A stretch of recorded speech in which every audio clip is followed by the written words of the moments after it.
Hi, everybody. Yeah, we're live now. Awesome.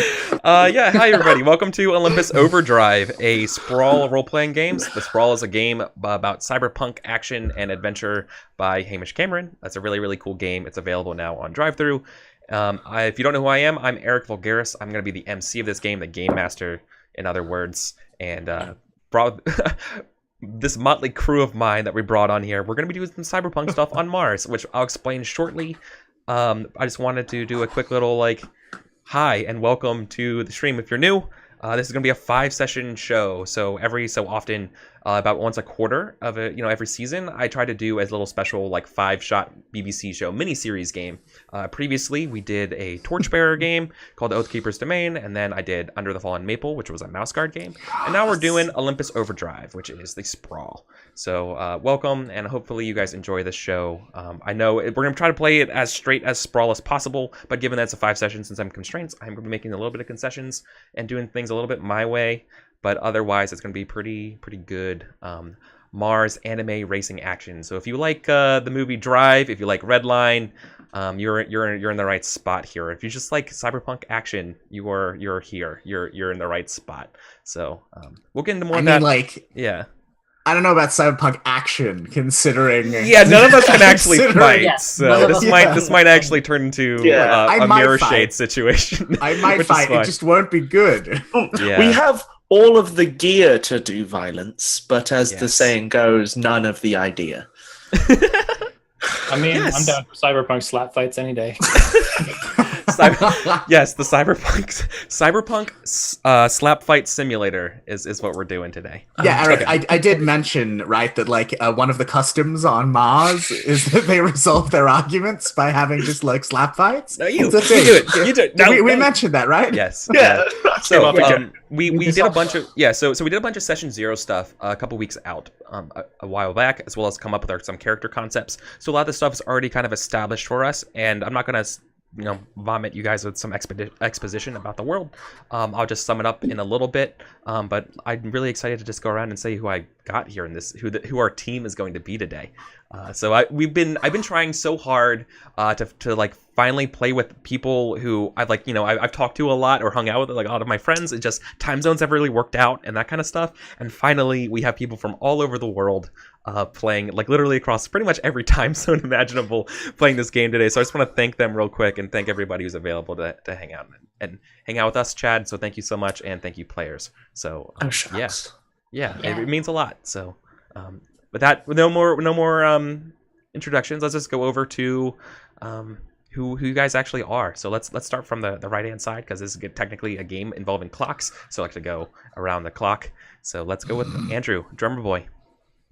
Hey, I'm Andrew, drummer boy. I stream on Twitch, writing music for shows like Roleplay and Roll20, and commissions and other cool stuff. And soon, you also made the show, the song that you heard in the break today. Just saying. Oh, did you use it? Yeah, I used it. Yeah. I need another screen for that. But yeah, I've been working on this Patreon idea forever, and it's finally gonna happen, the 2nd or 3rd next month. I've been working on it for a while. Finally got the video done. It's gonna happen. So that's a way for people to get roleplay and Roll20 music and stuff for cheaper. So go for that. Follow me on Twitter for that stuff. Perfect. Cool. And who are you playing today? I'm playing Matt Black. He's a tech, and he's basically the really obsessive mechanical guy. He just wants to fix stuff and find out how they work and help people and try to pull out guns. He's not going to be able to because he's got a -1 to that. Perfect. It's okay. We don't have to solve everything with violence. Or maybe we do. But it's the Sprawl.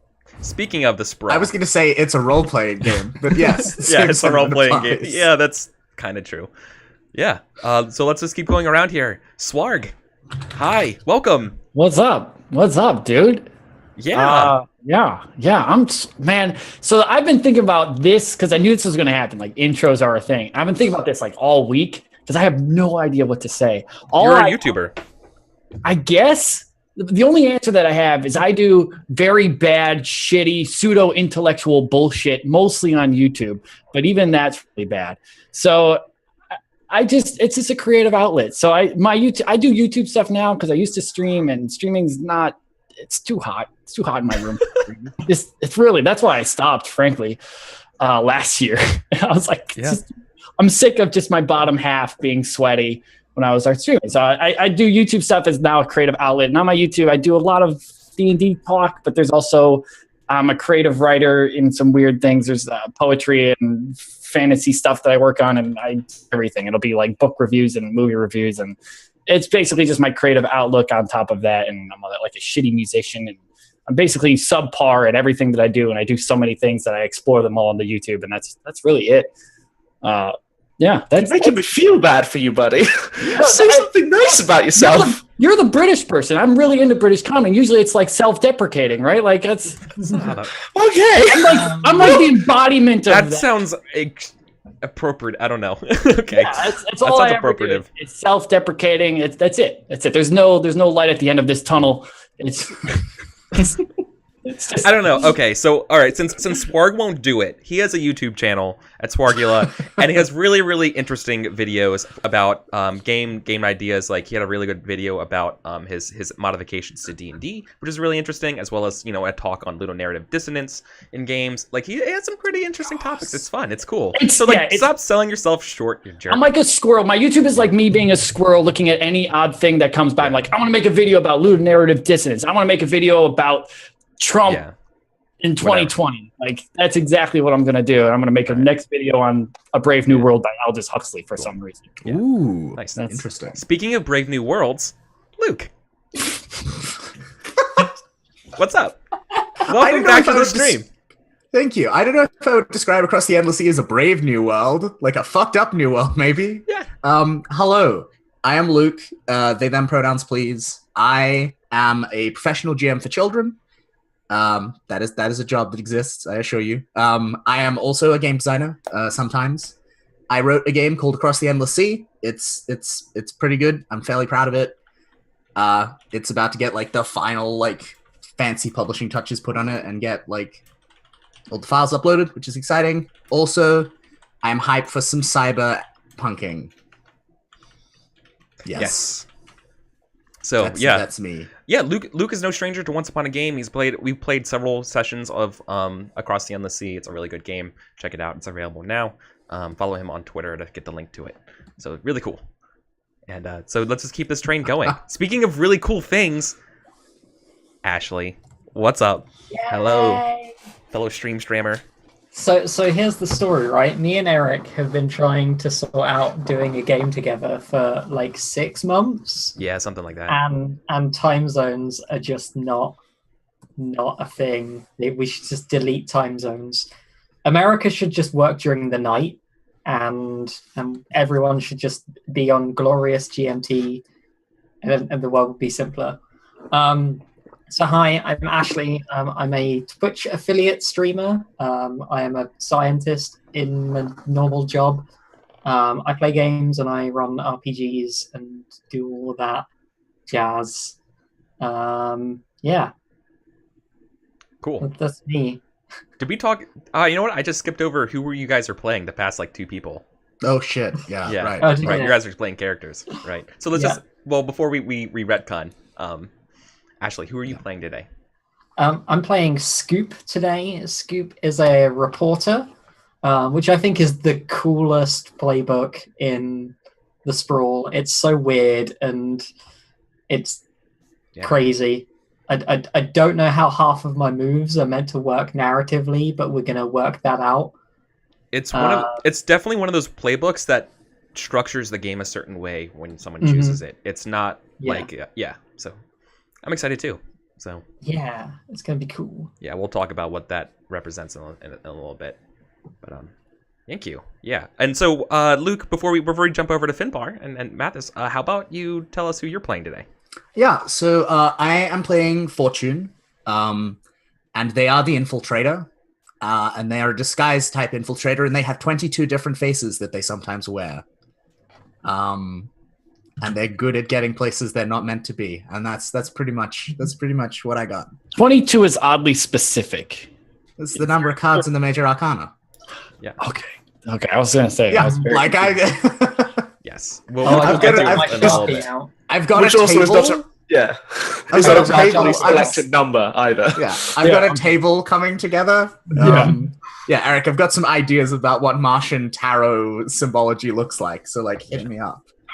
Okay, well, that's actually really cool. Yeah, I will. And then we can monetize that and have a deck, and like literally we can sell that like Golden Thread Tarot. So that sounds really good. Yeah, totally. We can have So- merchandise for this Yes. show. It'll be great. Yeah. Oh my God, we actually have the Foresight app, dude. Like, let's talk after. So after, yeah. So we're getting a little bit ahead of ourselves, but anyways, yeah. Do we need to cut this broadcast and go like copyright? Go some have a meeting. products? Yeah. Hey, it was on stream. You can't copy it now. It's how copyright works, is right? Yeah. Totally. TM. because I just said so, therefore it's true, right? Yeah. Speaking of things that are true and awesome, Mathens, what's up? Finbar. Did you want to just quickly touch on? Did we miss one of the other characters first? We'll worry about Spark later. Okay. Hi, everybody. I am Finbar. Sometimes I'm known on Twitch as Mathen TV. You can see me in the chat every now and then. Sort of ex-streamer these days, but one day I'll get back to it, he keeps saying to himself. But yeah, I occasionally talk to Eric on Twitter about role-playing games, and then he was like, hey, do you want to come play some stuff with me? And I was like, yes. So I'm here now. I live in the not-so-sunny England anymore. It is sometime in the night now, but yeah, I heard we were talking about this game, and I was like, you know what? That sounds fantastic. I'm going to stay up late. Yeah. And should I get into who I'm playing then? Yes, tell us. So, my character is goes by the name of Lawrence, but is generally known as Dickens. The central sentence of this character concept was, what if somebody watched Oliver Twist and thought Fagin was the good guy? But he is a space bookie. He takes bets for Martians on everything that they want to bet on, and then when they don't manage to pay in their what they owe him, he sends his 10 heavily armed thugs around to the house to kick in their door and take it from them. He's a very suave gentleman who has co-opted and appropriated Martian culture from his native Earth when he moved here, and is generally trying to make a buck and climb the social ladder. It's gonna go great, I'm sure. Yeah, nothing bad will happen. No. No. Okay. I thought for a moment you said he's a swag gentleman, and I was like, so is that are we using swag as an adjective Swag now? Charles. Like, Yeah. That sounds It is about now right. a word. That sounds about right. Yeah. Swark, so who are you playing? And then we can I'm playing Charlie. He's a driver. He's basically just me in real life. If I was the opposite of who I was, everyone likes him, and everyone finds him attractive, and his life is all right. yeah, you were the driver. And I'm the driver. Yeah. Yeah. Be good at driving cars. We'll see. Cool. Okay, so give you guys a quick little synopsis of what we are here, and I have a little bit of sort of like a setup for this. So imagine this was Austin Walker saying this, right? We were sent here to do our time, building the world of our ground children to commute our sentences. We trade our blood and sweat for air and a little bit of hope. Hope that on our release days, we get our place under the Martian sky, looking up at our small sun and twin smaller moons. But who can wait that long? But if that promise is hot air, well, at least that's worth something here, where even air has a price tag. Who can wait? Well, we don't have to anymore. Olympus Overdrive, the fastest, deadliest race in the universe, is back. And now, the once proud Martian race culture, well, it's got even Earthers competing in it. But when there's Earthers, there's a lot of money in it. And that money is changing hands here on Mars. And when there's money, there's opportunity. There's plenty of ways to get ahead on Mars that don't involve Vulcan Turbo XR12s and a crate full of NOS.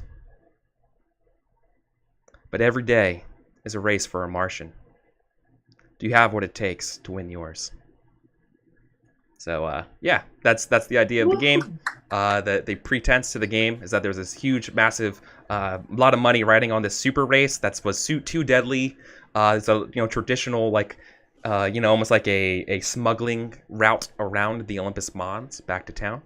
and you know, it's being brought back and broadcasted and commercialized. And Charlie is the Earther who's going to be racing in this for the first time. So that's kind of the gist of it. The rest of our world, yeah, it's a prison plant. Mars was built on prison labor, like a penal colony. If you think of stuff like I'm drawing from, like the Arab Emirates and stuff like that. So if you think of like giant luxury resort towns being built in the desert, is kind of the idea of like, so Mars is going to be a future tourism industry's place built on the backs of slave labor. So yeah, what could possibly go wrong here? So that's kind of the gist of it. Another big thing about our world, and when I go through the corporations, I'll explain a little bit more. But yeah, just think of classism. Classism is a big deal here. So who has power? Who has money? Very cyberpunky. But that's just the overall gist. Okay, so our corporations that are responsible for things going on here. We have the Racing Commission, right? They're I literally have it described as the shady race officials. They're a quasi-legitimate government agency kind of overseeing this race and making sure things come up. You can also think of them as kind of like the MC if this was a worldwide wrestling thing, where like they might interfere with things for the betterment of money while also pretending to be fair and keeping everyone's interest in heart. Tartarus is the prison corporation responsible for all the various colonies around the sprawling Martian surface. So not everything's in one major mega colony. It's kind of scattered around. Next one is Vulcan, and they're like our manufacturers as well as the sort of our industrial companies. They're also in charge of several markets. Like in fact, they kind of run the black market too, which we'll talk about in a little bit. The most interesting one, I think, that's like kind of out there, is Foresight. Because this is a prison planet, a way to keep tabs on everybody is through psychological evaluations and testing.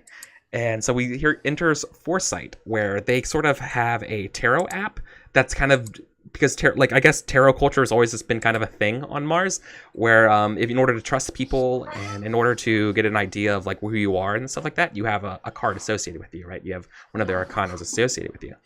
And Foresight's kind of monetized on that and kind of set up. Oh my god, Ashley, that's awesome. Yeah, I'm the high priestess. Yeah. So in order to like get on that, so they kind of co-opted the culture and turned it into sort of like a psychological panopticon. So what could possibly go wrong there, right?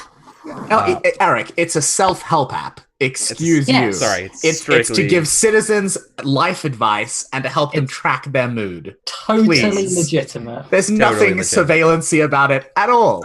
No, that back-end data is just deleted at the end of every day, doesn't pass to any analytics platform, mass aggregators, none of that. No, it's totally fine. Taika, that of course that is our ESPN, but with gambling from Earth. They're the big money being thrown behind getting this race started back up on Mars and commercializing it. So of course, Martians are not necessarily cool with Earth stepping in here, but hey, there's money. So like I said, there's ways you can turn a blind eye to ideologies sometimes when the money's on the line. And then lastly is Breathe Free.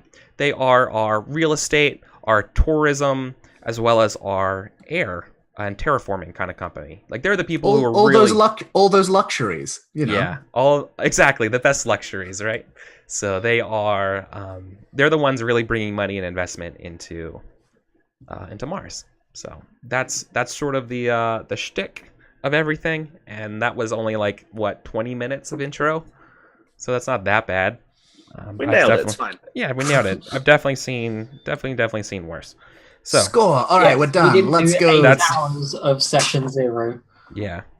So that's basically the game of everything you need to know getting set up. So from that, I think we all are familiar. This is Powered by the Apocalypse game, so I'm not going to review what that means and anything, how that kind of stuff works. Chat, if this is your first time watching a Powered by the Apocalypse game, just know that we're going to roll 2d6. 10 plus is good, 7 to 9 is so-so, and a 6 minus is bad. This game's going to be doing a lot of talking, and then I have the final say over whether or not a move is triggered. That's basically how this game's going to work. So it's going to be a lot of conversation going back and forth, and then we're going to have our rolls when necessary. Okay, so that's kind of it. And for our first mission, I thought we'd do something very on brand for this show. We're going to be stealing some cars today. I wanted to do something that's just very, very like clear and ready to go. So I need help from you guys though about getting this thing set up. Mm-hmm. So there's a Titan. So Titan Shipping, right? It's like a subsidiary of Vulcan. Maybe like a joint op between Breathe Free, Vulcan, and maybe Tartarus itself. I think that the Titans came up in world building as like a Tartarus thing. Mm-hmm. So there's a new shipment coming in, specifically of some pretty sweet top of the line rovers and reconnaissance vehicles for the Martian soil. And I need somebody who is the one who found out that this is a good target to get hit, or who knows the person who has this thing set up for you. I would imagine me being literally the fixer. Kind of tapping assorted friends in the in kind of the shipping yards, and with them. I own I'm a bookie. I have a small shop down in kind of the. So for the audience's benefit, called Great Expectations. And tapping kind of the gossip that comes through there, or extracting like, hey, you didn't pay, but you happen to be one of the fancy people who works for Breathe Free upstairs. Why don't you talk to me and tell me everything you know, so I let you leave with your leg. That sort of thing.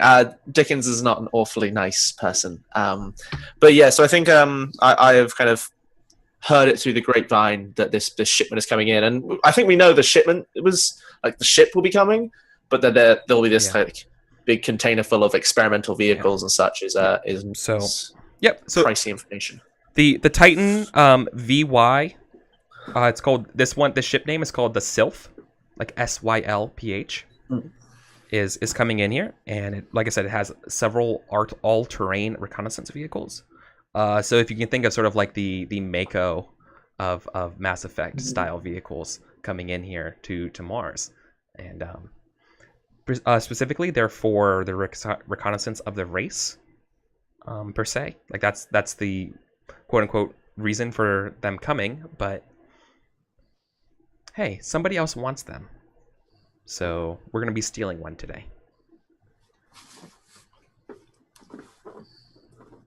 Cool. Okay, so your contact. All right, so I'm totally cool with that, Dickens. So you're the one who knows about this mission, and who your contact is for this mission, who we're going to meet, and that's going to be the starting scene here. Okay. So they're an older Martian by the name of Joran Mangu.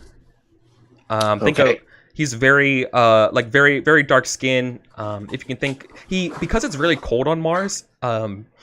He in fact he kind of wears a lot of For someone of stature and stuff, he has a lot of like synthetic furs that he wears, which is like kind of unique about him. But of course, underneath the furs, there's several lines of tattoos of all the things he's worked on. Mengu is a pretty well-known, well-respected member of our colony here. I haven't given the name of our actual place where we're working here. You can see the map of it here on screen, but I never actually gave it a formal colony name. So I'm gonna ask you guys, what is the Tartarus colony that we're working on? What is the name of it? Kronos. Kronos that we're calling home? Okay. Like that fits. I'm just gonna lean super hard into Greek mythology when I name everything. So many of our things are Greek mythology themed. You just have to exactly. Like we've got an aesthetic. We just got to stick to it. Yeah. Okay, cool. Yes. Okay, cool. So we're in Kronos is what everyone calls it. Mm-hmm. Okay. Perfect. Okay. What was so Joran. So Joran's a well-known sort of like elder of the prisoners here on Kronos, and they're the ones who have some information about the Sylph who'd be willing to help you out. So we're setting up this job here. Okay. So where are we meeting? Is it Joran? Or Joran? Joran. Okay, so where are we meeting Joran?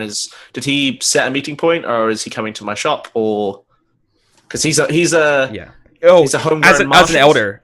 So as an elder, it would be customary. I mean, this is really good because you may or may not. You probably realize this as a Earthling, right? As an Earther, that as an elder, you're going to go meet with him, right? Okay. You're meeting him in his domain. Yeah, I probably point this out to you as like a like the Martian native. Mhm. I think no, Lawrence definitely he keeps his finger on the pulse of like he's researched the customs because you can't manipulate people if you don't know how to be nice first. You have to have both being nice and being mean at your disposal. So if that's where he wants to go, so I guess we're is it all of us heading to him, I presume? It's not just me sorting this and then hiring you all on for the job. How do you like to do things?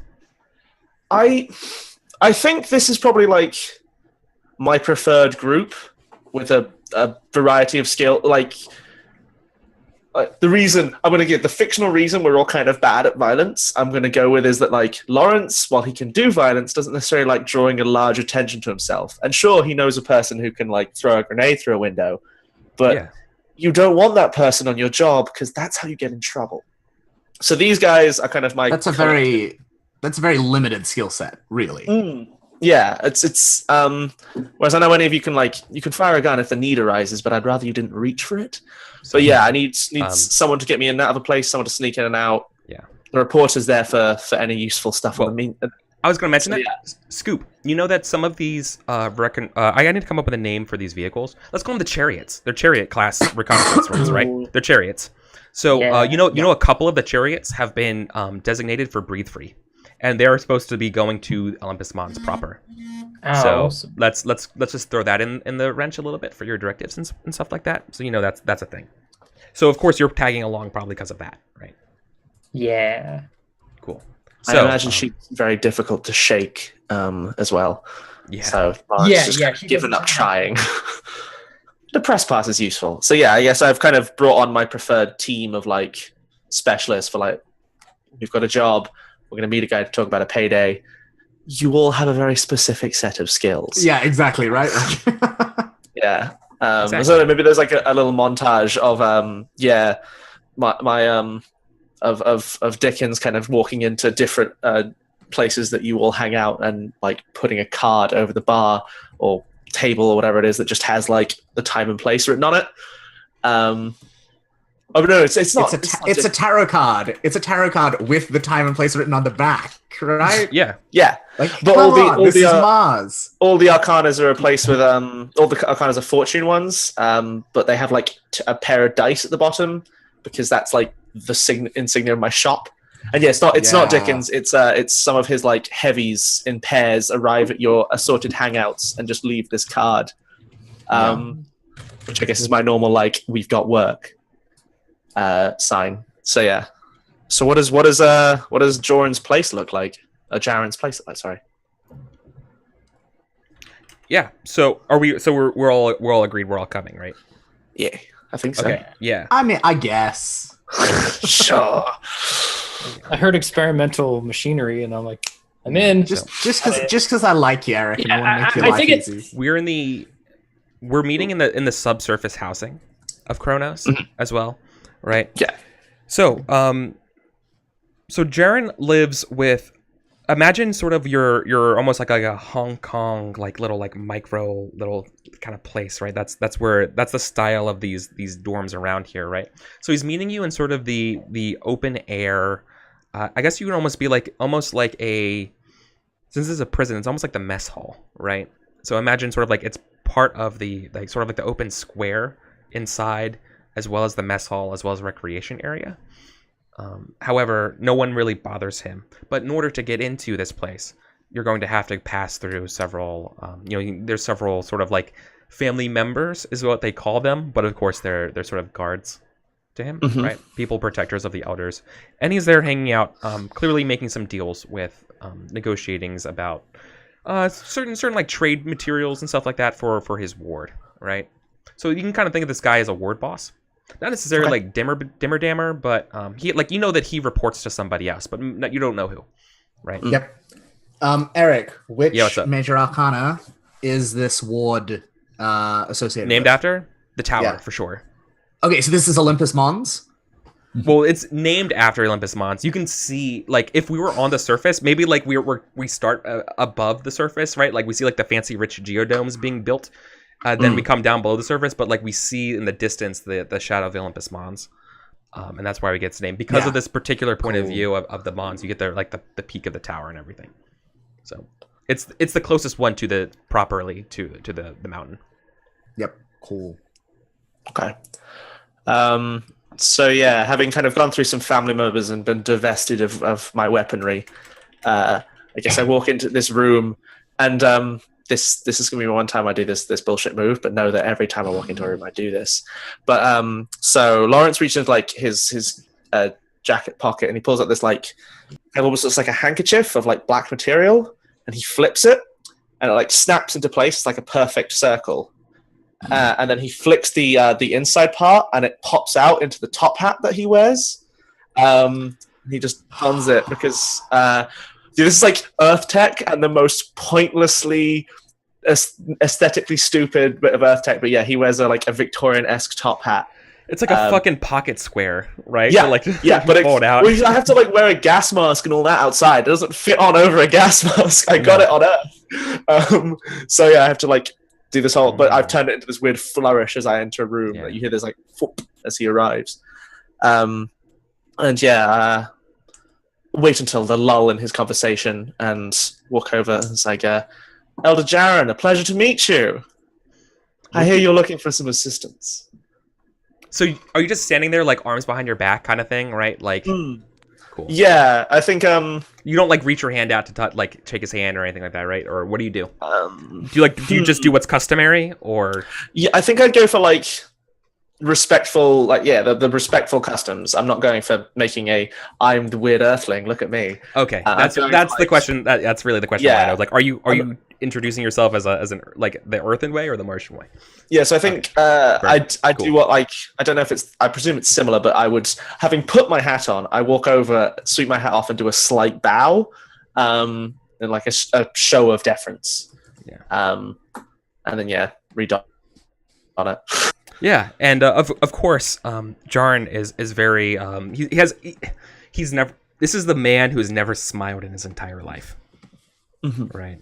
Imagine a very, very well-worn face. His skin is dry and peely, exposed to radiation and whatever side effects of the drugs of the early Martians had to endure just to make it. So he probably on his belt has a sort of like respirator, like emergency respirator, because you know that he's probably not in the most healthiest of conditions. Mm-hmm. And he still comes over and bows to you as well and says, "Thank you so much for taking my invitation, sir." Well, I'm always in a rush to do business, especially with an esteemed gentleman such as yourself. These are my associates.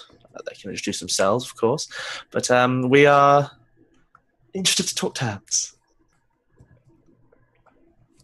Well, I think at this point, this would be a really good introduction of what everyone's wearing and stuff like that, right? So we go through and say who we are, who everyone is, right? All right, well, as I've already spoken, I'll start. But yeah, Lawrence, so I'd kind of say he looks like young Willem Dafoe, or at least younger Willem Dafoe. He's not young. But he wears his kind of Victorian-esque top hat, at first glance, it's like kind of a long evening coat, but it actually does have like armor plating and stuff built into it. And then under that, he wears like a nice sort of suit, no tie. And yeah, he's got like I think he has like odd colorful affectations here. It's like a proper pink pocket square in. There's bits of like colorful banding around the sleeves of the coat. And yeah, he's a picture of a perfect sleazy gentleman. Yeah, you are overdressed for this place, right? That's always a thing, right? Okay. Yes. Just want to make sure. Cool. Perfect. Thank you. All right. So I guess let's just go down the order then. So next up then we would be the reporter, right? It would be Scoop. It would be Becky. Yeah. So Becky is wearing sort of street clothes. She's got like a tank top and like cargo trousers on. She wears a long like fake leather trench coat. She wears a trilby, and I decided she'd be played by Tatiana Maslany if this were an HBO show. Mm-hmm.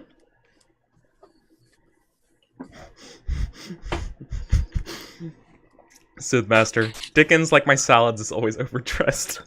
That's why they call Sorry, that's really good. That's really good. Okay. Oh, dear.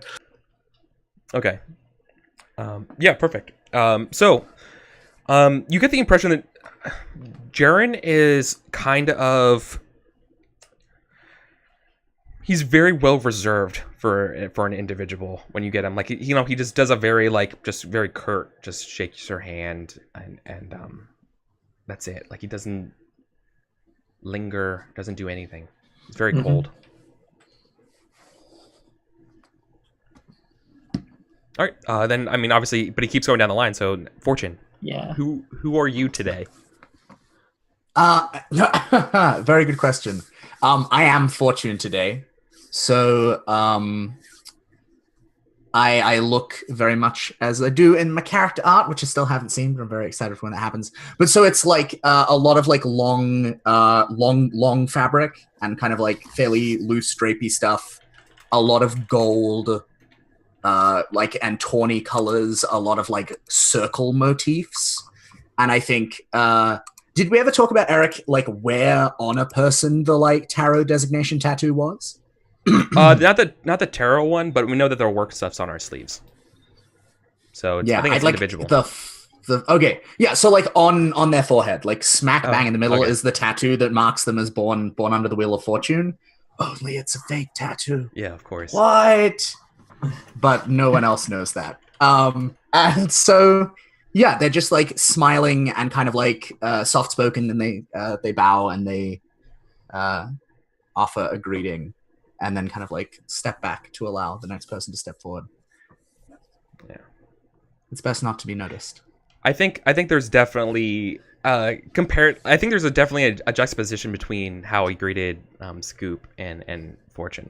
Now, is your name Fortune for this, or is there like an alias? Yes, that Fortune is the name they go by. Yeah, so he says, like, you know, very like, what an auspicious name, you know, as he comments to you. Cool. And then going over, I think next to you though, of course, is Charlie. And what does Charlie look like, Swark? Charlie, I'm just gonna make this nice and simple. Charlie is that. He looks spot on. That scarf, pea coat, straight up Earth pea coat. Like the only difference from that is that I look happy and not like I'm not given the model face. I look vibrant, like the opposite of my face. Yeah. And the only like cyberpunky thing is you can see my neural, what is it, cyberware, my neural interface with remote control something, what, Sure. RMC control my car. Yeah. I'm assuming which I have. I'm gonna. Yeah. Right. Okay. Yeah, you have that. And that's like in the shape of like a glove that's on my hand. It's like it's a Nintendo Power Glove. Yeah, it's just like a fingerless glove that I can control with my fingers. Oh, I love that drivers have fingerless gloves that do that. That's perfect. Yeah. And that's, I'm like super awkward. This is not my place, but I like have to be here because I have to like start making contacts with people so that I can win the Olympus Overdrive at the end. The only person I feel like I really know is probably Matt, because Matt has worked on my car Brooklyn. Yeah. So I think that Joran is the one who tells you this, right? He's the first one. He comes over. He's like, you must be the one that my son calls Mr. Blue Sky, the racer. I like nod and smile, like look awkwardly to the side. Yeah, that's me. He eyes you and says, if you do a good job, I might have to ask you to sign something for my son. And he smiles. It's like, I can sign it now if you want. I give them away like candy. It's fine. It's honestly no trouble at all. I just like pull out. Forgive me, but I don't do anything until after the reading. And then he won't respond to anything and then goes over to and then like if it was like a comic book stuff, I'll like lean into Matt and it'll just be like a whisper, be like, what's a reading again? Yeah. Perfect. Like, yeah. And then we go to Matt, right? And Matt, so what's up? So I'm face palming after hearing that from Charlie. Mm-hmm. Like, I'll tell you later. Or remind you later. I was like, give him a bit of a nod. So like, I'm Matt. And like, show him the palm of my hand. It's got the magician tarot tattoo in the middle of it, just like as a sign of respect. Like, this is what I am. Like, pretty much that's like the introduction. Basically, it's like that. Yeah, he. I think you probably. So you, Matt, you're from Mars, right? You're completely Martian through and through, right? Sort of. I think I was born on a Sort of. spacefaring vessel, like a shipping vessel. My parents were there, so like I'm not from either world, but I identify more as Martian than Earthling. Yeah, he looks at you over and says, like, "There's something peculiar about you." Being born in space, you get kind of like. Yeah, that's what he means by that. Like what he's saying when he says that is that you were born in space. I can tell by the way your body is shaped, right? Mm-hmm. It's I have an elongated spine a little bit. Yeah, exactly, because of all the things and it's, yeah. Like, yes, sir. You remind me of my old Martian friends and myself. That's Born a very in- good compliment. What ship were you born on? He says very like formally. The Achilles. Was that a transport ship or a racing ship or what? Like, Was was it more anything? like A research vessel, like tech vessel, or like nothing? sort of like Was it research significant or tech, not? but, like, bringing it's more of like the scientific vessel, like it's taking like the technology from Earth and transporting it to Mars to try and like make this place habitable.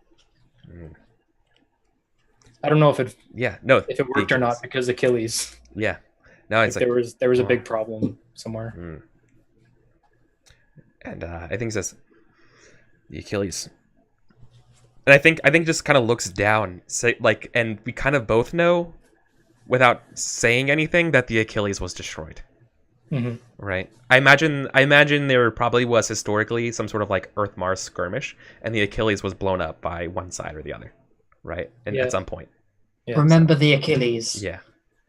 Right. It was destroyed, and so like being born in like, oh. Huh. Yeah, like the other tattoo that I have on my body, like you're not supposed to have two. You're supposed to have your tarot and like reserve your body for like your sign. Mhm. But my other one is like remember the Achilles, and then my mom and dad's birth Dates. Yeah, their dates. Yeah. Everyone gets like an You're a arrow family man. tattoo into Achilles' heel. Yeah. Like never forget. I feel so bad about exploiting you. Never. Yeah. No, you don't. No, I do. Dickens has no feelings, or at least he likes to tell himself that. Cool. Yeah. That's It comes back over, and it's like, Did he like? Good. Is it in a way that like one of his friends was on the Achilles or something like that? no, but he definitely knows about the Achilles, right? Yeah. So I think he might. I think actually. Okay, no. Let's put on that. Yeah. So he wasn't on the Achilles himself, but says like, "Don't worry. The ones responsible will still be brought to justice." I think that's what he says. I kind of like smile wryly. I'm like, oh, I know. Yeah. I intend some things. Cool. So I think when he looks over to some of his companions, right? The unnamed lackeys around him. One of them sounds a small little tin chime, and he says, "Okay, if we're going to talk terms, we must do our reading." And then we cut to the table being set up for the an old tarot deck, a physical deck, getting drawn. And this is also the part of you getting the job. So, And Okay, so of course, Eric, one of my like professions, right, is being a person who oversees these kind of things and who has a reputation for being honest about it. sure. Well, I think it's Right, impolite like- to be a guest who does the reading. So you can That's fair. push for that, like culturally. You could totally. But this isn't in my like this isn't in my position as a guest. This is in my professional position. Exactly. So you could bring that up, Yeah. right? So he brings out a very old tarot deck. I feel like, because I know Fortune, that Yeah. Eric would make that move for them.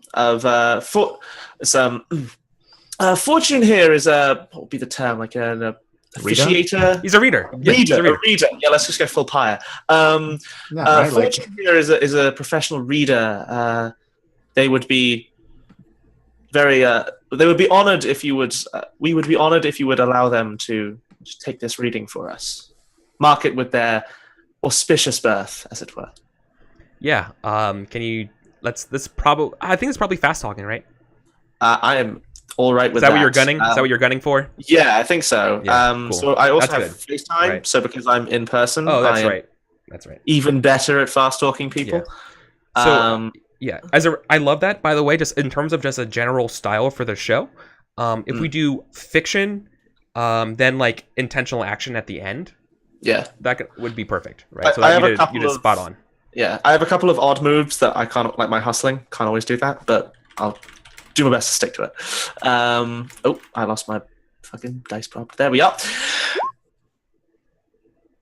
Survey says that is it's in 7. That's a 9. But why do you have a 1 forward? It's my FaceTime one because I have 2 style, but then I get +1 forward for FaceTime. Oh, perfect. So it's a 10.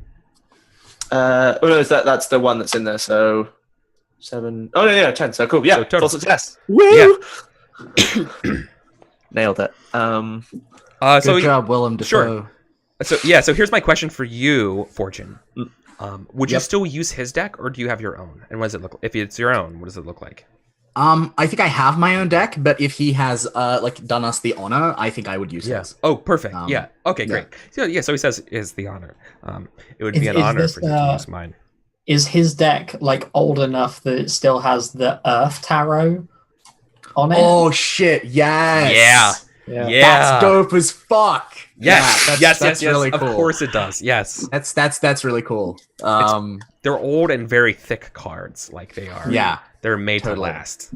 Totally. Yeah. Whereas I think most of the Martian ones are on like plastic. Yeah. Right. Like. But yes. Also, I don't know if anyone saw. I dropped in the chat a link to a document with a bunch of notes on Martian correspondence to Earth Tarot because I'm a huge nerd.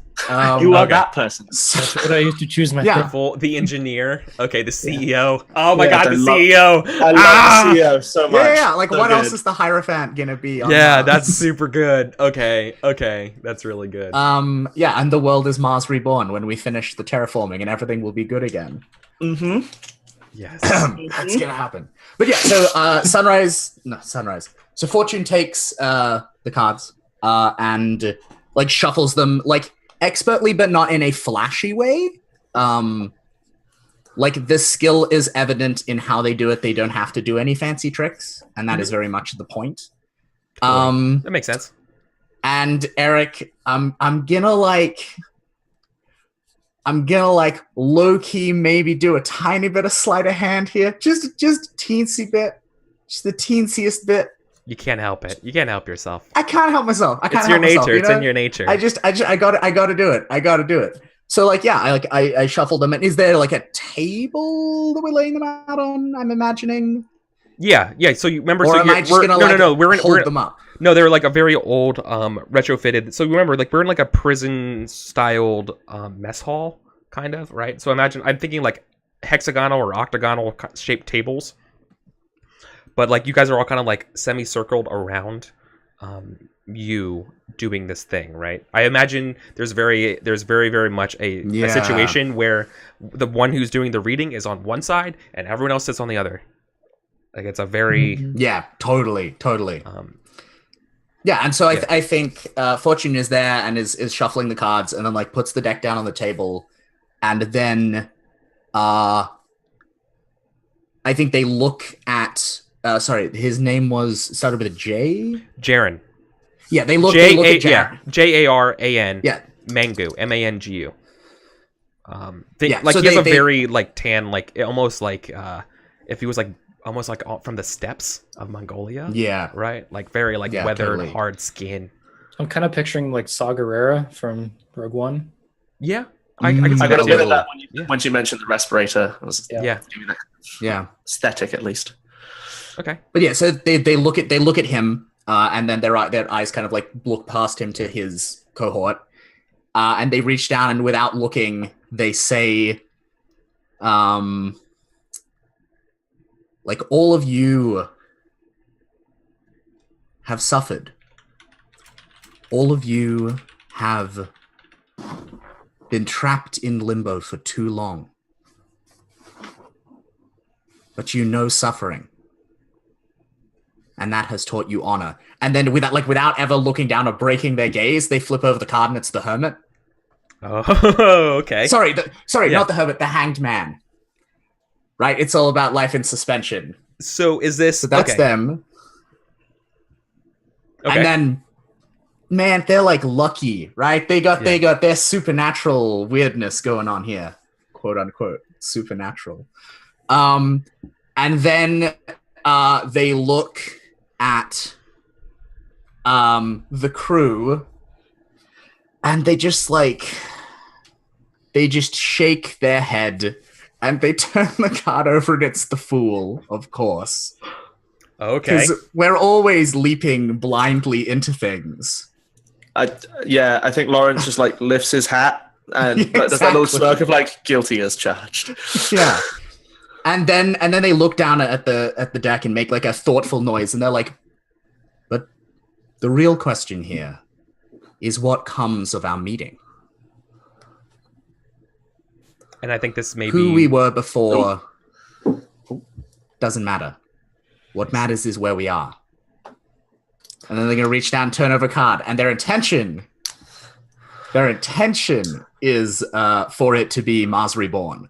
The world, right? Yeah. Like the big good one. But Let's roll get the job. That Yeah, sounds wait, like a is perfect that time to gonna start. happen? Yeah, this is Is rolling that gonna edge, by the way. happen? Yeah. The consequences of failure here will God, probably be I'm like not good at that. they realize that you were cheating. I think is obviously the clear consequence of failure here. Does this, that sounds reasonable. Oh yeah, no, this move doesn't have a failure. It's just Eric gets to kill us. Yep.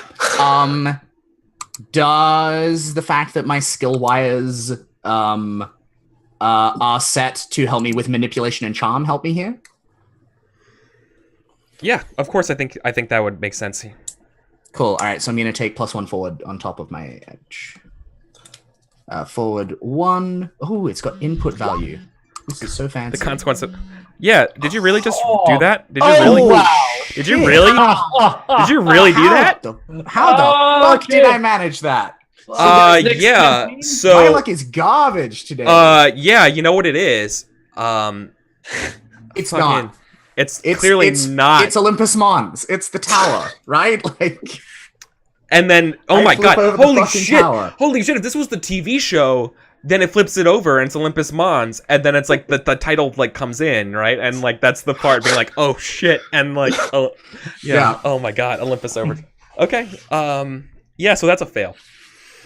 So not only do you not get to choose from the list of all, oh my god. Oh, this is real bad. Damn it, Fortune. Dickens is there. It's like one day I'll remember to not let their showmanship take over my show. There's a very, very, very heavy sense in the air. This happens. Of course, Joran goes. Can I spin this? Oh god. In like a very like, that's it. That's the only thing we hear is a heavy groan. It says, "The deal's off." And his friends take up the cards, right? Yeah. And it says, "This is not the way for Mars. This is not what I want. This is very, very unfortunate." Is what he says. Like literally. Yeah. He doesn't say bad, but he knows he means like this is a bad deal. He doesn't want to be a part of it at all. Yeah, It's like- yeah. And I and- just like and the last thing he shoot says- a look. The last thing he says is and like, I'm you just need to like, leave. I'm so sorry. You guys need to leave. Yeah. I'm caught between trying to recover this and being very conscious of if an Earthling tries to contradict the tarot reading of these Martian people, that may not go down well. Did you have a plan? Yeah, the Scoop made a noise. Yeah, I think Scoop sort of pipes up and says, just our friends, they're not really sure how all of this is meant to go down. I'm really, really sorry. Look, we really need this work, and I know that this is going to be super, super important, right? All of these lines are going to meet up. We've got to. This is going to be good for Mars and for us, right? We need to start hitting back against the corpse and all this bullshit because people are fucking dying outside. You need us. He's like, yeah. We And need you. so this is I would yeah. I would like to back this point up by as when they say we need to hit hard, I'll toss like a little like a small is a data pad here? I don't know how high tech want to go, but maybe a little Like a USB like drive-ish kind of thing. Maybe I want it to be like something they can visually see. I think so in Ooh. in like The Martian and in Interstellar, they always have like really big chunky tablets. Yeah, like chunky iPads is what I'm thinking. because they need to be like radiation hardened and everything. Oh, I think this is a thing I took from the Breathe Free guy. I enticed this information from. So this is like a nice bit of kit. But yeah, I put like a tablet like onto the table. And it's like, if you're going to hit, you should remember it's always best to hit hard. And I want to have the like highest spec, heaviest armed chariot design on there that features a frankly just unnecessary number of weapons. That this design is just on the table. Hopefully, if I can help them, please God. So you're trying to. So if this was like Blades, this is like a desperate situation, and you are asking to be like, no, help us out. In exchange, we'll get you this extra ship. Is that what you're banking on? Is that your intention here? Well, I feel like it was. Scoop was appealing, I think, to their. We need this job. Yeah. You need this stuff, and my thing was like, look how good this stuff is. Isn't it great? Oh, so it's not extra. It's just a reiteration of stuff. So you're. It might. Okay. Well, then that's. You just set her up for links, right? So this is Scoop fast talking, right? I think so. And then you're helping. Is there only one link allowed, or can I help as well? Well, like how are you helping? Like I'd look at the data pad that I forget his name already. I mean, so yeah, Dickens would almost certainly have sent you a like these plans, like with your tarot card invitation, like had an included pack of like, look at these cool specs. Yeah, that's like partly why I'm here, because I'm like, this is sweet. Jerem's doing that like hands up, like but like then you might be able to push him here. Yeah, right? But need to appeal. I think if he's starting to be like, no, that Scoop looks at him and says, no, look at me. You know me. I'm Becky fucking Barker. Nice. I can turn this. I can spin whatever story you want. So you're gonna roll what? That's no, I'm just fast talk, right? I'm just gonna use my press pass and get a 10+. Nice. Let's burn that early.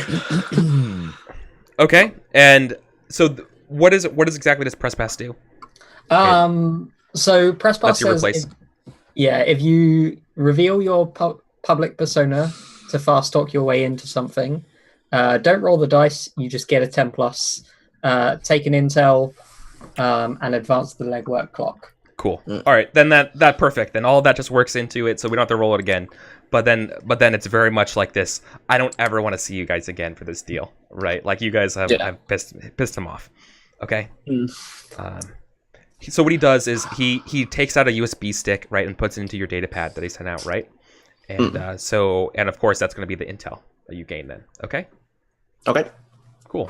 But in the meantime, don't we gotta pick 3. Forget the jaw. No. Sorry. No, you don't get to. No, you failed that. That doesn't exist. No, this is just you getting intel for it.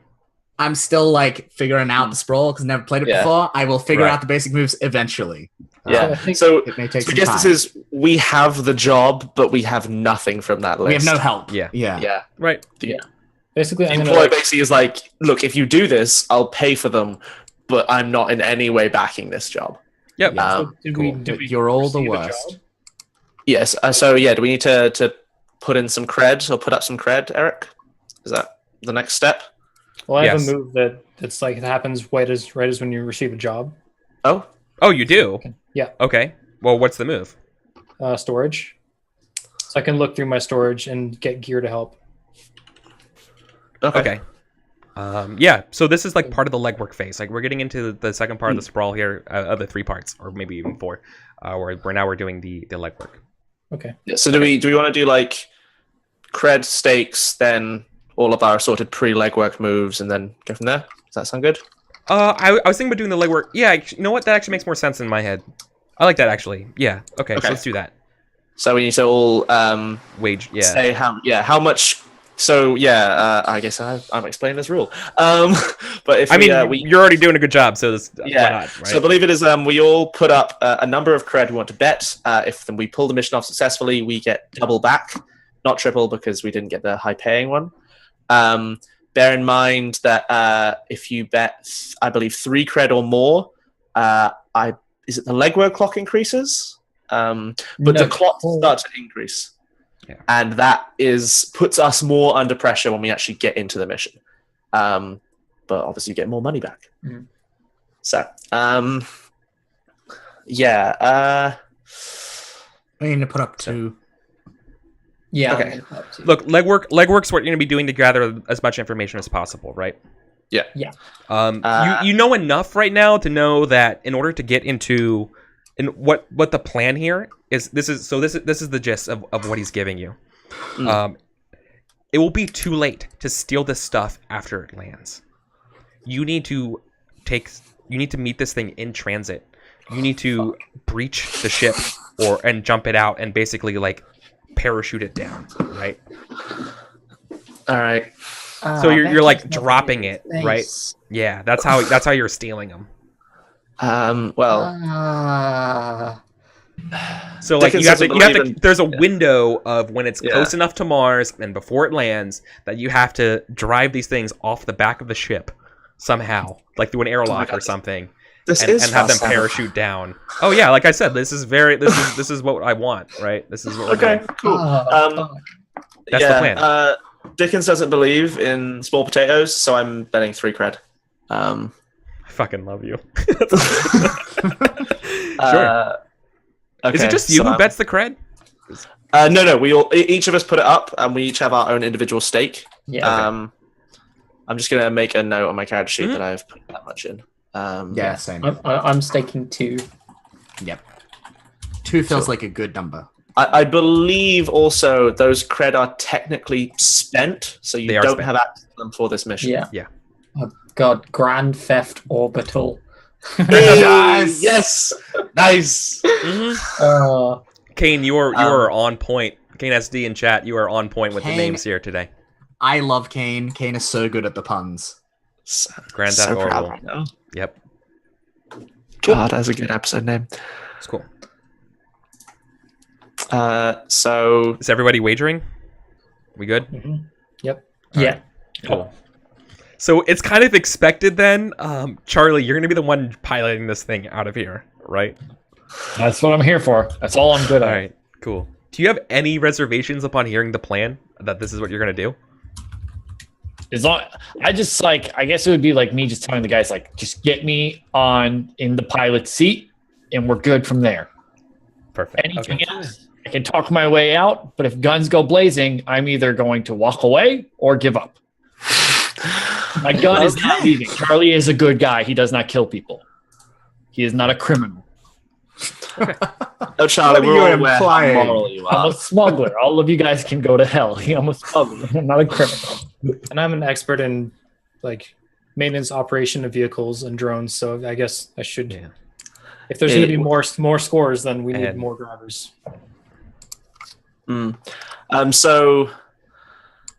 So should we roll all our assorted pre-legwork moves then? Yeah, so everybody probably has some moves. And so before you do the legwork, though, if there's any fiction that you want to do to establish them. So let's just do an example real quick. So I know you, Finn, you have one, right?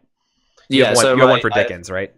So I have my hustling. Exactly. So let's do this for example, right? So now we have the upbeat sort of like Ocean's 11 style like cuts between people getting things set up real quick. And so let's go ahead and see this one. So this is you managing your squads and stuff, right? Yeah. So I think this like we get to a lower level of the of this living space, and the kind of neon sign of the fortune wheel with the 2 dice underneath it just above the great expectations. That is my shop. And I walk in, kind of put my top hat back on, and there's like a general air of like frustration. So I think when one of my like guys in body armor with a shotgun like looks at me and is like, "Sit down, I'm gonna find Twist." I go back to the store and I meet Twist, who is a lady. She has a kind of like crappy looking robot hand, and she has like I think probably at this point she's just sitting in a chair in the back, next to the guy who's like counting the money from the day's take. And I put my hands on the table, like, "Twist, we're going to need to call in some resources. Things didn't go quite as planned." And I think she'll just. I think she says again, right? Like she says again, and then you roll again, right? Oh, yeah. So which I think it's just there's like a tilt that just picks a shotgun up and goes to walk out. So I'm going to roll. So the way the hustling works is that I have a crew of people. So I have like 10 properly heavily armed people, and then a few other leg breakers and so on. And I'm going to send them out for my protection job and my debt collection jobs. Because I need money, and I need all of my mutual friends, as is the name of my crew, on team. So what were your jobs? What were your jobs again? Debt collection and what? Protection. So debt collection is me sending out kind of like my lower level toughs to go knock in some doors, collect on some overdue tabs, that sort of thing. Mm-hmm. Protection is basically getting all of the like core membership of the mutual friends out of like hold up and out of lockup, and getting all their equipment in their hands so that I have access to my gang for this job. Because they aren't known, they're very loyal, but they aren't known for staying out of trouble. Okay, so let's make your move then. So this is like this is Twist doing their job. Yeah. So we get like a montage of Twist kind of sending people off and. Right. Let's see what the dice say. Roll edge. Yeah. That's an 8. That's okay. So one of them is a disaster, and you profit from the rest. So which of those two jobs goes horrible? Okay, so debt collecting or protection? I think the way it's going to work is I'm going to get profit from protection and failure in debt collection. And that's because your protection is brokering deals, right? Like, just to be clear. Oh no, so I have brokering deals as a third job. That's what I'm not doing right now. Protection is what I get for taking backup. But protection is like yeah. Twist sends like everyone out to go like free everyone from lockup, and like I have my whole crew. Mm-hmm. Unfortunately, she then desperately trying to pull money in because losing at the back room. So they piss off the wrong people. Boys to the wrong doors, and they cause way too large a scene. Oh my god. Okay, yeah. So let me just don't mind me. I'm just gonna update the. I'm gonna do two things here. Oh dear. Like where clock goes up by 1. And you pissed off Tartarus, right? Of course, because now you cause drama in the facilities. Yep. So, right? Okay. Cool. So I have my whole crew is ready and raring to go at the beginning of when we get to the mission. Mm-hmm. So next on the pre. But in the meantime, though, you also gain gear, right? I don't. Debt collecting gains gear. But I didn't. Profit. Debt collecting I didn't get profit from. I got profit from protection, and that is my associates have my back. I got disaster from debt collection, which is where I'm someone. Oh wait, no. Sorry, debt collection. Sorry, someone's out of pocket. So that's a much better reason for Tartarus to be mad at me. It's not because I made trouble. It's because they're like our production. You owe. Yeah, you. I think that you were repoing for Tartarus, which makes sense. Okay. Okay, so cool. that's where I'm at the moment. And what were you trying to? So just so it's clear, what were you trying to repo for Tartarus? They got away. What would I try and get? I think it's somebody's. It's like a couple people haven't been showing up for work, and they are carrying like Tartarus's brand of cyberware. And technically, I was repossessing the cyberware from insurance workers. And now a floor doesn't have electricity. Yeah, Mubby. Yeah. Sure. Right, of course, because the big thing is we have collective punishments on Mars, and so as a failure for this, they're just going forward and cutting off all electricity and power and utilities for one of the floors in subsurface housing. So yeah, that's great. Yep. Cool. No problem. I'm All doing right, great, guys. next person. Let's keep going. Let's keep going down. Who else has before the mission moves? I have one. So I have my nose for a story. So this is Scoop just doing some like pre-mission like digging up in governmental records and brief like hounding officials and things just to try and get some extra stuff. So I'm gonna roll edge and then hopefully get some hold. Yeah. To do some stuff. We believe in you. So we never talked about it. Your major story that you're fighting for is there's some hidden dangers to terraforming that you're trying to break the case on. Yes. Oh my god. Okay. Yeah. Well, that's the best roll of the night for sure. Well, okay, you're good to go. Downhill. So I you get 3 hold. Yep. And I And can spend this hold to ask a question from the research list, take +1 forward when monstering. I don't have monstering, so that's fine. And find a piece of evidence that links the current mission to my current story. Can I just do that now and spend a hold and kick off the story clock? yeah, totally. So let's okay. Let's talk about what that looks like then, right? So is your story is still about the dangers of terraforming in Breathe Free, right? Yes. Yeah. Remember, so obviously this must be related to some of the ATVs that are getting the chariots, right? They're calling them chariots. One of the chariots is so there's 2 chariots that are getting sent out by Breathe Free, right? So obviously you find some evidence that links that they're hiring these ATVs too, but why would they need them if these are for the race, right?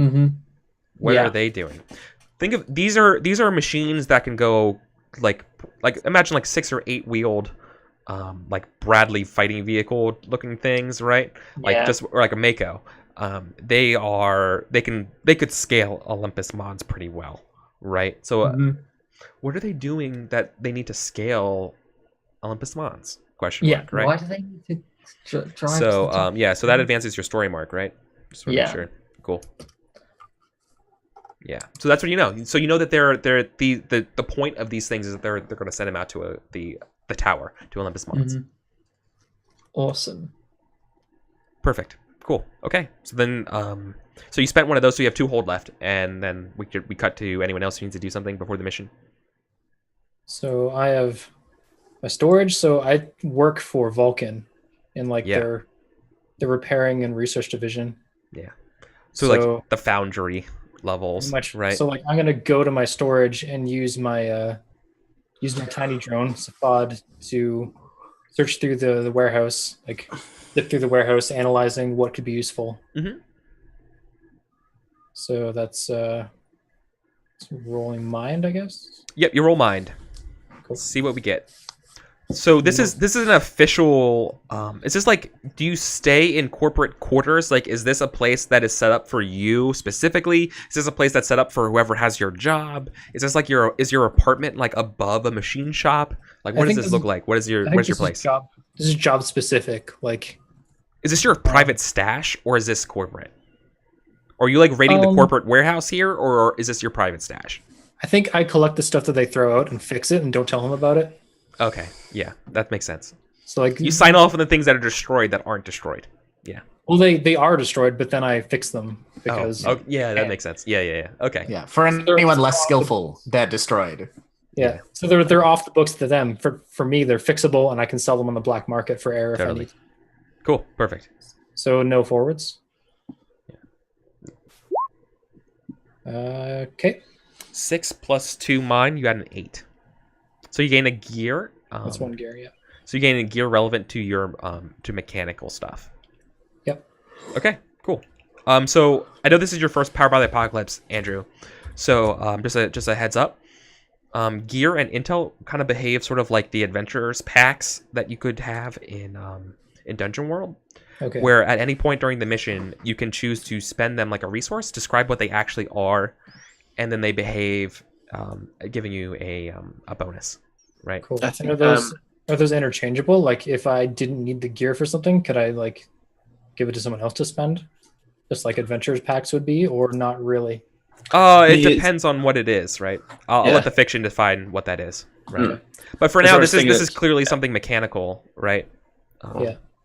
This Also, is quick question. I have another move called Customizer, which I could use to possibly give Swarg a forward on his vehicle. I don't know if I can use that now or if it's only one move per. No, I would hold off on that. That's probably good later on when we're actually driving, right? Okay. That's good now. Okay. So should we jump into legwork proper? Yeah. So let's do some proper legworking now. All right, cool. So that's how everyone gets started. Not the best, but also certainly not the worst. I got some boys. Would one of the two people who didn't get to go there like to have a turn? Yeah. Yeah, I have a thought about legwork. Do you guys need me to describe how this kind of works, or are we cool with just like, are we okay with going? It might be Swarg, useful your for- mouth is wide open. Yeah. Can you give like a broad out? Because I have no idea what's going on. Can you give Sure, a no broad problem. outline? Okay, so this is like, so since it's a Sprawl, this is a mission-based Power by the Apocalypse game. It has a very formalized structure to the session where we have sort of like the get the mission phase of the game. Then we have the do the legwork, which is sort of like the prep, figure out like all of the reconnaissance, all of the things that we're going to need for the mission. And then we actually do execute, which is the mission phase. Okay. So that's and then we have like the cooldown, downtime, all that kind of stuff. So we're putting everything into Right. motion, and then we're just gonna go. Yep. And so All right. on screen you can see there's a legwork clock. Yeah. If this clock fills up, bad things happen. Right. This is like basically heat that's getting generated as you guys are toiling through the underworlds or whatever you're doing, reaching out to people, whatever you can to help you out to figure out where the heck the sylph is going to land, where it's in transit, how the heck you're going to get up there. All that kind of stuff needs to get solved. Yeah. I think Dickens will say that they have a idea at least to find out kind of where it is and like that part of it. But he's fresh out of ideas when it comes to how we get on it. So that's on you guys. Well, I was gonna say Dickens- that's unfortunate. Yeah. yeah, Dickens.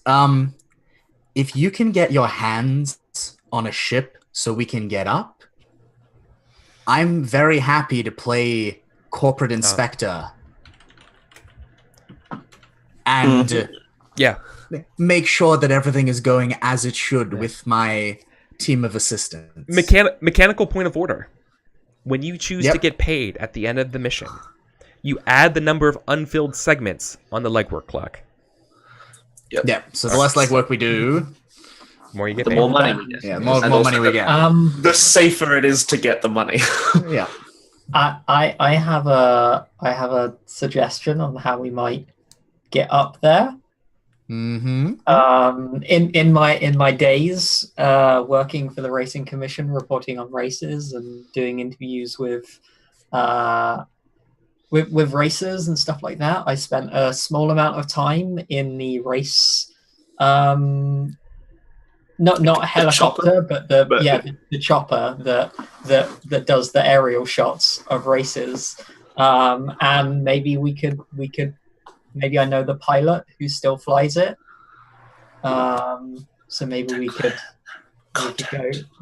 go like declare contact, go chat with an old friend and see if we can borrow the ship. The ship for some time. Do you need the pilot, or are you going to rely on Charlie? Are you going to let Charlie in on this? I think, I think we should approach it together. Like you came to me being like, hey, we can get the chopper, because I'm like you can do a story on me using the chopper, like to survey the oncoming like track. And that can be like, we could do That's the cover story. We That's can the do cover it. story. yeah. And if we succeed, I can kick out the pilot of the ship and I can pilot. But if we like kind of succeed, then he can. Yeah. Sure. It'll be like a promo. Okay. Yeah, definitely. That sounds good. Yeah. Oh, I love it. Okay, so what's his contact's name? So like you saying, was this guy like the chopper reporter guy? Is that what you're taking from? Like someone from the reporting? From the Eyes in the sky, Chet something. Yeah, right. Okay. If he's a flying guy who looks at shit, I just feel like he should be called Hermes. But like, no, maybe I'm going too mythological. That's too. That's too. Name on the side of the ship, not him. Yeah. All right. No, All the right. ship is called Icarus. Yes. God, that's not ominous at all. No, of course Set not. us up for success. Scoop. Until I failed my drive roll and we just die because we flew too Yeah. Flew too close to the This Do you is have a gonna go name? so well. Do you have a name for them? I like Chet. His name Okay. is Chet. Yeah. Okay. So Chet's the one with the skycopter who's able to get us off here. The short little VTOL orbiter with a camera on it for. There's a move for There is, I believe it's called Hit the Street, and basic moves 1. Okay. Yeah. So perfect. Okay. So where is this person? How are you meeting them? How do you know them? What's your relationship with them? Kind of like, right? We've worked together worked in the a bunch. past. I used to be the reporter in the VTOL until I got like promoted to doing like roadside reporting and stuff like that. Okay. But not really roads. Trackside, and we're meeting. I guess like we have like a landing pad area, right? I would suggest Charlie would suggest to me in the most public of places, so that like my audience or like people drawn to me will help convince said guy to be like, yeah, go with it. Yeah, like, okay. So we're gonna set this up like really like, publicly. That's the leverage. Yeah. That's the leverage. We're taking Mr. Blue Skies out into the air to survey the track. Yeah. So you're lying about going to the Sylph. You're not letting him know that. Because technically, this guy and like my patron are like he works for my patron. Oh, that's perfect. No, that's perfect. Yeah. Okay, so you're not letting him in on it. You're just asking to see that he wants a tour. Yeah. Yeah. Then we're doing this in like the Geodome at like a nice restaurant. I'm just shooting a promo for his company, right? That's it. That's all I'm doing. It's a harmless little promo. Nothing could possibly go wrong. Yeah. So you guys are in the Geodome. That works for me. Yeah. Yeah. No. Of course not. Okay. So make the move, and then that will set up the scene for what it looks like. Yeah. Okay. So Right. it's style. Yeah. You roll style. Is there any like aid that I give or? Yeah. So you're gonna help here, but you don't have to roll this until after they roll. Okay. Right. Yeah. Okay. So I'm just gonna roll style. 10. Nice. All right. So that's perfect. Okay. Yes. Yeah. So of course, no, they're a huge fan. They're a huge fan of you, right? So actually, like both of you, like it's such a great deal to like finally see like. So do they call you Scoop or do they call you Becky? Right, like as a professional. They call thing. me Becky. Yeah. Right.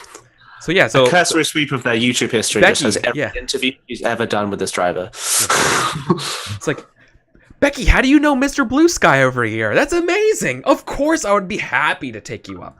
Oh, no problem. Listen, like I'm gonna have to like so I have to go do a couple deliveries real quick. But how does around 4 sound? Like or like 1600? I guess they would probably do military time, right?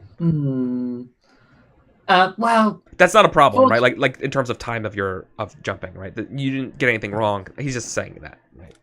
Yeah. No. Four's great. Yeah, that's awesome. Yeah. And if you do a good job, maybe there's an autograph in it for you. Listen, I know I don't want to upset my balance here, but it would be amazing if I could just take a quick little selfie with you, Charlie. Yeah, I'm like talking to like 3 other people who have like come up, and I like turn my head. I'm like, yeah, of course. I like quickly turn and I turn back. It's like, yeah, of course. I'm like signing things away. It's like, it's totally fine. Yeah, I'll come to your house for dinner tonight. Yeah, of course. Tell your mom I say hi. I'm like the nicest. I'm like the nicest guy. It's so dumb how nice I am. Oh my. See, it's like I've been trying. He pulls you in close, right, Charlie? And he's like, I'm trying to tell everyone here, like, nothing's wrong with like Earthers. Like, they got some great hospitality. Oh, there's tons wrong with Earthers. Everyone is perfect and everyone is wonderful. They're all absolutely correct. I just give him like the perfect answer. Yeah, of course. Yeah, exactly what he wants to hear. Yeah. All right, you totally got your chopper, but of course he's under the wrong pretenses of where you're going. So I mean, you're good up to that, right? So that's fine. You also, it's for you too, right? Like, you booked it for both of you, not no one else. Oh well. Of course, I need like my camera crew and. Okay. And I. what's Charlie's second name? Pruitt. Mr. Cruitt's entourage. That's right. Yes. Well, okay, there is a weight. There's a weight limit, but listen, like these interviews, they're really tightly controlled. Yeah. Like, if he takes us to the chopper place, then the rest of us can handle that other part. Well, okay, I'm kind of worried though about bringing your bear-sized mech on board. Bear-sized mech. You know what I mean? I think that's a fair concern. It's Okay. fine. What range All right. does the railgun on the mech have? That's a very good question. Is it far? Is it a ground to air Yeah, railgun? is it a surface to air missile launcher, essentially? Is it a ground to air bear? It's a railgun. Ground to bear launcher. What's the gravity on Mars? Does the Surface gravity to on bear. Mars matter at all? Because like the railgun. No, it's anticipated based on the range of the things for it. It's the same, right? And it's autonomous as well, so like it can act by itself without me. Okay. Mhm. All right. Oh, that's fine. good. Okay, that's fine. So when we cut to actually being on the chopper, it's clear you do not have your bear. That's fine. Okay, Yeah. that's all. Okay, so All right, perfect. I'll be like the Thanks. camera guy, so it's basically Rami Malek with like a plaid backwards cap on and just like the big old black cameras. Yeah. Okay. So I get to pick intel or gear. I already have some intel, so I'm going to take some gear. Okay. Sure. Cool. The gear is a chopper. Okay. Yeah, that's cool. That doesn't affect the clocks at all or anything like that. Everything's fine. Yeah, I'm rolling great. Who else wants to do some Good. legwork? I have some lead work I need to do. Cool. Go. So Eric, do we in the information that we've received, do we know who owns these vehicles? Oh, like yeah, which for of sure. the corporations like owns them, right? Like Yeah. Vulcan was my first guess, but like These are Taika vehicles. right, okay. So these are Taika vehicles. Whose shipping company? Technically, it's Tartarus, right? It's it's a subsidiary. It's Titan, Yep. Cool. All right. So I'm going to Taika. and the ship name headquarters. is Sylph. Well, Taika HQ is not on. Yeah, like their Martian, the Martian office, Eric, right? Okay. Like Yeah. the Okay. accessible one. Still guys, under construction because they're guys, new to hold, Mars. They have- hold off on okay, the con for like yeah. 6 months while I just go down to Earth briefly. It'll Yeah. be fine. So I think it would be fun. I think Taika would actually have a sort of like space station, like low orbit space station. Around. Yeah, totally. Like a space elevator tethered up to it, right? So you take the Yes. elevator. So I think like we cut away from like Fortune in Dickens's shop being like here, like I've got a plan, I'm gonna like pose, I've got this corporate plan, and then we cut to the elevator coming up at the top and doors open, and Fortune is now dressed completely differently, Yeah, and on their cheek is a tattoo of the Emperor, and So- their forehead is blank. And like their black hair is now like really tightly slicked back, and they're in this very well tailored like purple suit, They sound like an looking like Imperial a total like corporal drone, like looking Yeah. like a total like corporate drone. you essentially you work for Taika, right? Like you look like a Taika employee. Yeah, exactly, right? Like so, I'm gonna sneak into Taika.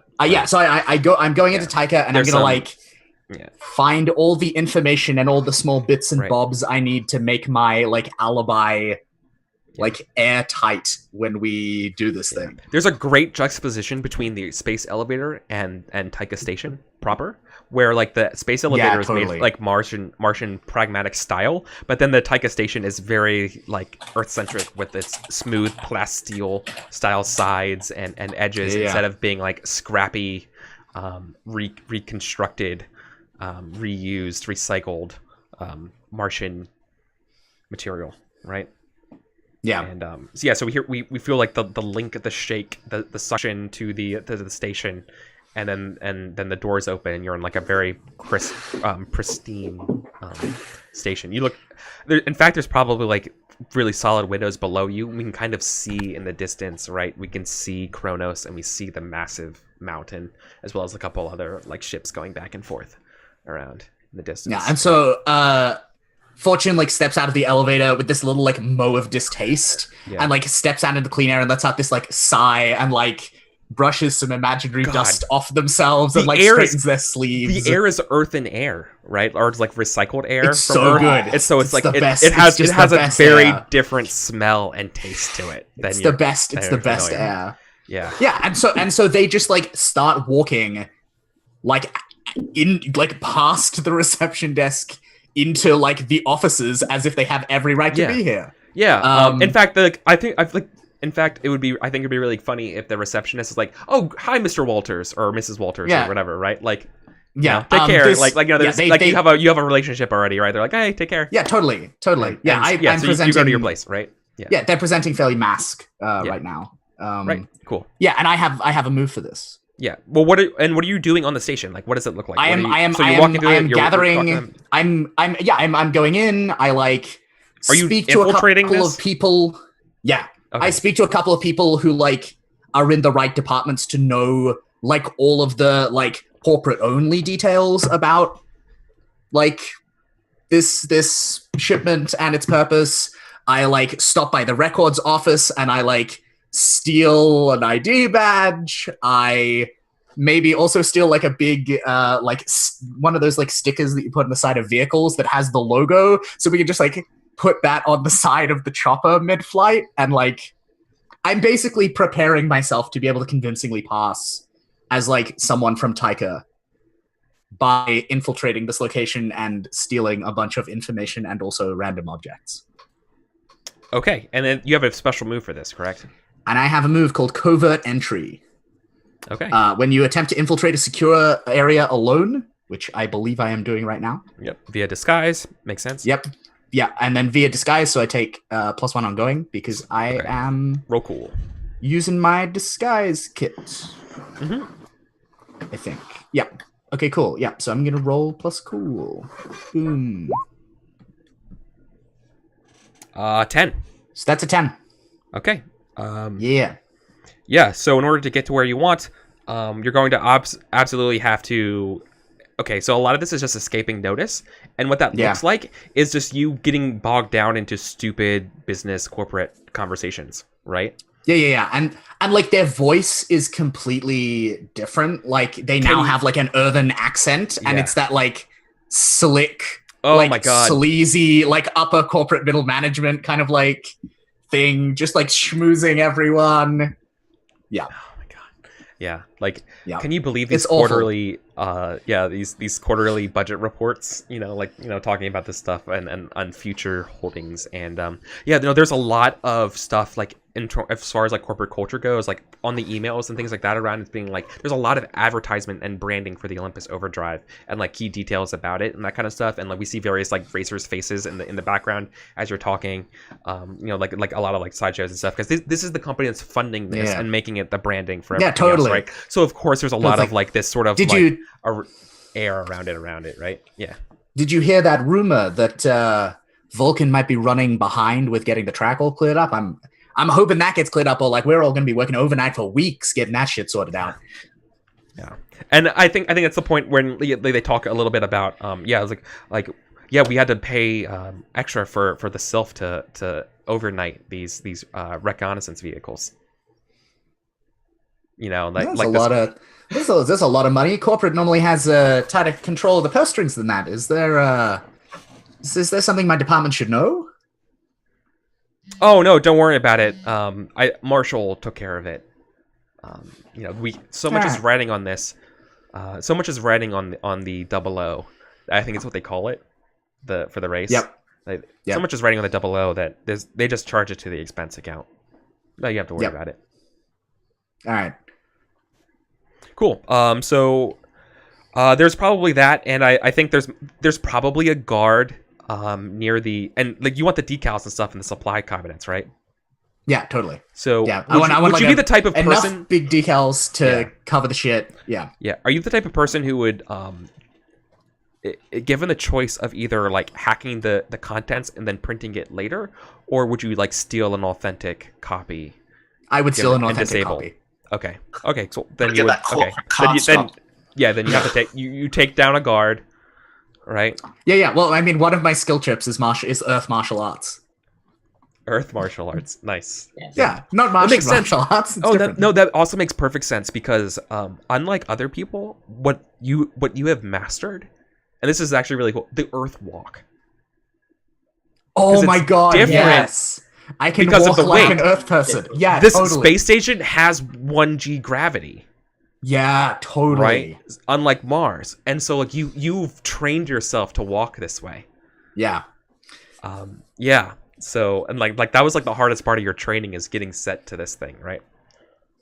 Yeah, and so I think like there's like the guard and like their back is turned for a moment, and I just like very very like smoothly put them in a sleeper hold. Yeah. And just like and like cover their eyes, and at no point do they see me or hear my like voice or get any identifying feature. They just like slump down, and I just like slowly lower them down on the floor, and I'm like, it's all right. And then go inside, steal the shit I gotta get, and then probably gotta escape notes to get out, right? Exactly, right. And I probably someone asking you what you have. Like we see, I think we see like a very brief shot of like them outside the office of Mathen, the guy who was named as like knowing about the thing, but then we cut away from that. That's what the intel tag is going to be about later. So we just see them like outside that office, and then we cut to afterwards with them like leaving the building. Yeah, perfect. Yeah. Okay, cool. Yeah, and then spend that last hold, and I get intel. Yeah. Perfect. So then you guys get so you get out of there, and you're just going down. You have this giant, huge supply. Cast where you go back down the elevator, and I feel like there's like the lady behind the desk will be like, oh, you're leaving so soon or whatever. You say something trite, and then it just cuts to the elevator, and you're going down. It's like, look, and you're getting closer and closer to the mountain. Yeah, and, corporate calls. What can you do? Gotta get down there. Gotta do the hustle. Gotta make those sales.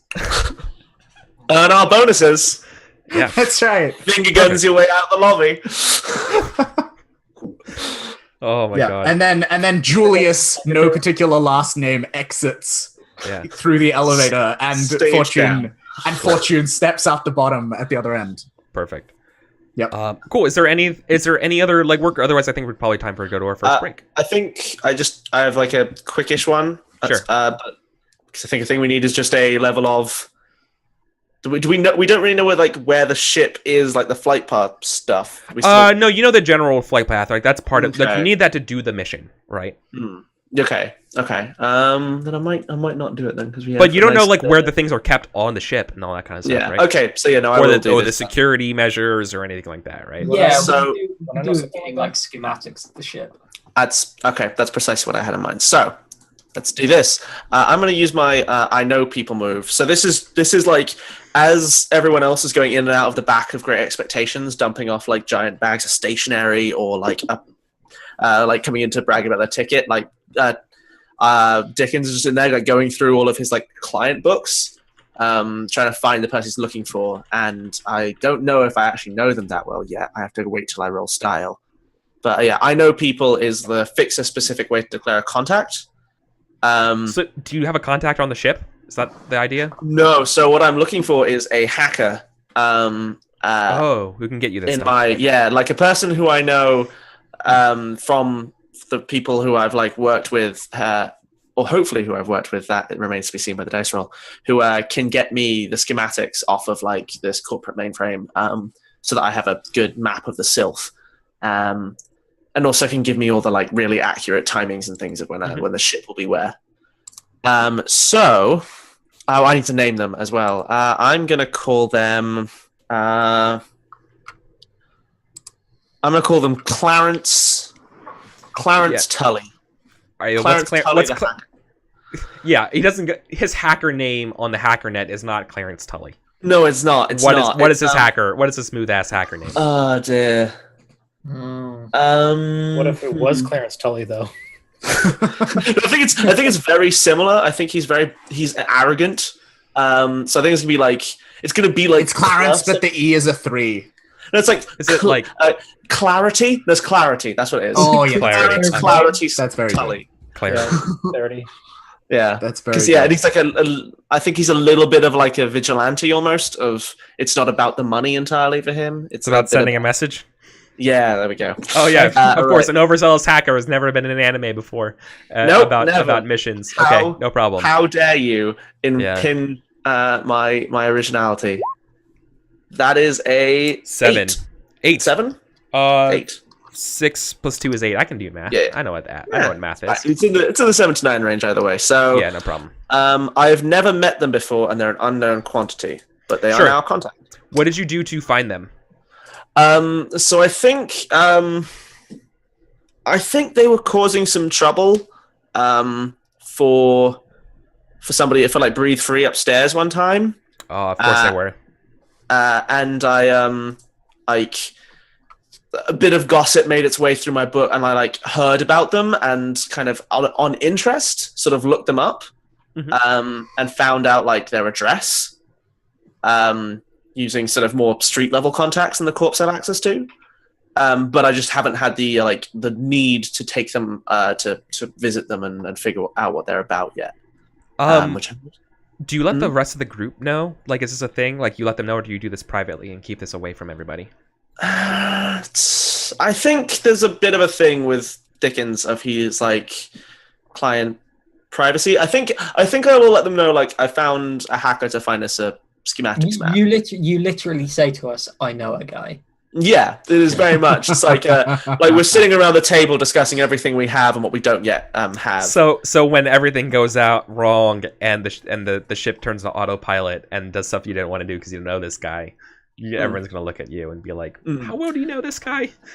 Yeah. So perfect. Okay, no problem. So, yeah, there's nothing wrong so there. Me and Twist are gonna go pay this fine person a visit.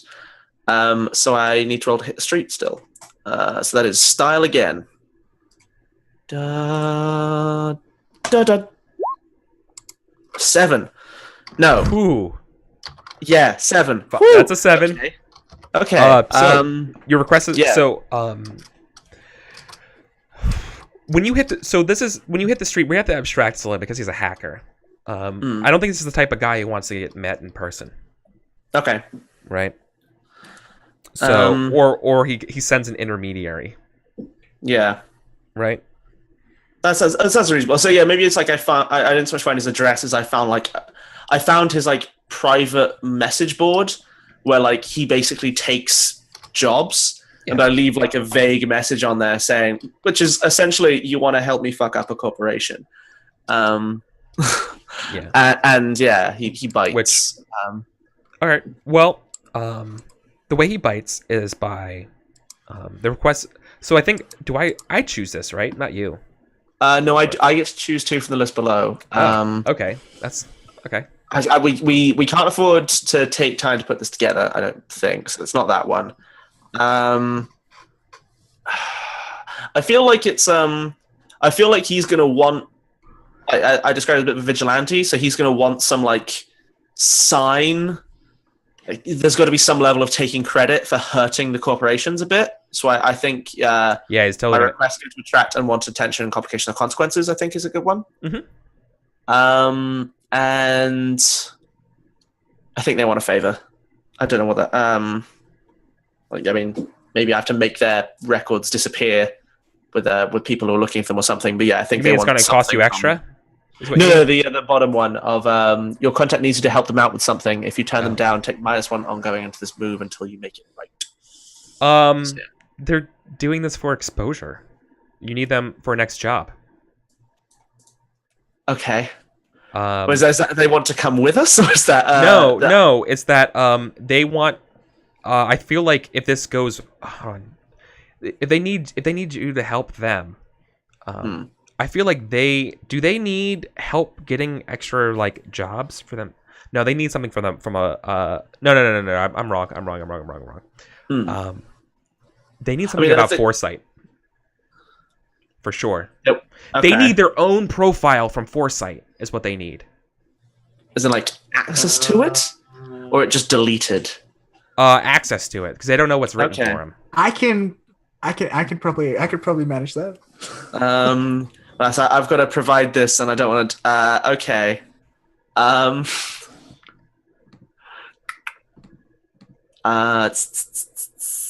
Well, how would I go about doing this? I think. So that's 2, right? So Yes, one, yeah, they so- need you to do this. So I need to go get them access to their Foresight profile, and Yes. then the other thing is that they are going to add some complication. So your request is going to attract unwanted attention, complications, or consequences. Yeah, They totally. can't keep their fucking mouth shut. Yeah, or like the program they load in leaves like a giant calling card on the web. Yeah, of course. Something. Yeah, no problem. That's of course. Yeah, I'll leave that entirely with. Okay, so how am I going to go about getting them access to their Foresight profile? I mean, like, that can be like I a know some draft people. after we do the mission. That's easy. I mean, the legwork clock just advances. Yeah, I think for it's. But Yeah, I think- I know what that looks like. It's just I'm not going to describe it yet until it's on screen. Okay. All right. So we're happy for me to leave that one, and we'll get started with the mission. But take a quick break first.